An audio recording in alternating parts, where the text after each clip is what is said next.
while I have breath into me, I'm going to be in that federal parliament, and I'm going to be keeping those bastards honest, and we are not going to have vaccine passports in this country. I consider myself a person that looks at the evidence, that looks at the data, that looks at the numbers and looks at the science and makes an informed decision. And when I did that earlier this year, I came to the conclusion that I could no longer support the government, and I had to walk away and become an independent member of Parliament.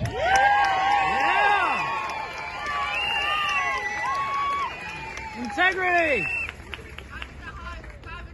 We are being lied to by our mainstream media. Never before in my life have I seen so many stories that are simply designed to scare you, to frighten you, that are completely the opposite of what the truth is. We are seeing that today, where the idea that we can stop the outbreaks in Melbourne if everyone rushes out and gets vaccinated.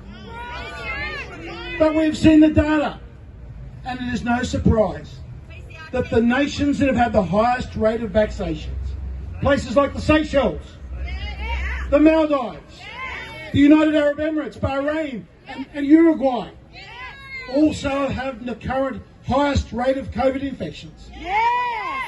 So do not believe this nonsense that the way to get out of the current mess and lockdowns that our government are forcing upon us is to go out and be mass vaccinated. No. That is simply untrue. We have also seen the lies and the misinformation and the scare campaign against early COVID treatments. Thankfully, we have wonderful, marvellous, brave doctors around the world. Doctors like Dr. Zelenko, Dr. Peter McCullough, Dr. Brian Tyson, Dr. George Freed. I could go on. There are thousands of them. Thousands that are calling out and that they are saying that treatments with ivermectin, hydroxychloroquine, quercetin, zinc, vitamin C and D, and a whole range of other drugs work and are effective. But if we say that, we are censored by the big tech companies. We are abused in the media. And we are viciously attacked in federal parliament. Well, I'm not going to put up for it.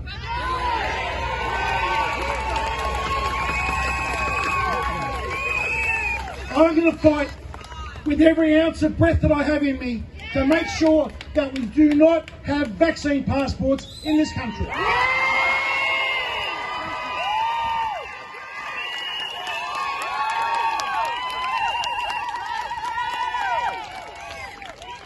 And I have drawn up a private member's bill, which is titled the No Domestic Vaccine Passport Bill. And my good friend in Parliament, the member for Dawson, George Christensen, only the last few days ago signed that with me, and we'll be introducing that to the Parliament in the coming weeks.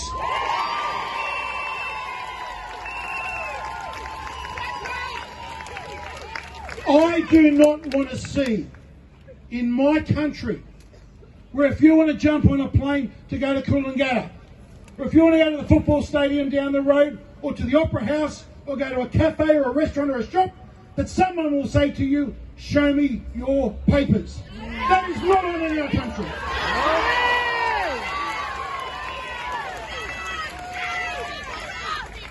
So I need your help. I need you to talk to all your friends, to talk to all your acquaintances, and talk to all your relatives, and tell them this is more than just about vaccine passports. This is about our freedom and our democracy, and we've got to fight to protect it. So talk to your friends, get them behind this bill, where you're going to make sure that in this country that you will not, also on sporting teams. I do not want to see sporting teams selected because you haven't decided to jab a biological agent into your arm. At the moment, we have one rule for the Olympians and one rule for the Paralympians. Olympians are allowed to go to the Tokyo Games without being forced to be vaccinated. But the Paralympians as tough as any athletes in this country are being forced to.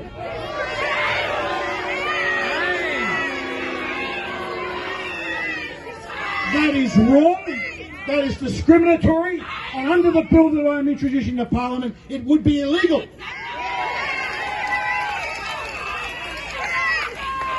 So I promise, while I have breath into me, I'm going to be in that federal parliament, and I'm going to be keeping those bastards honest, and we are not going to have vaccine passports in this country.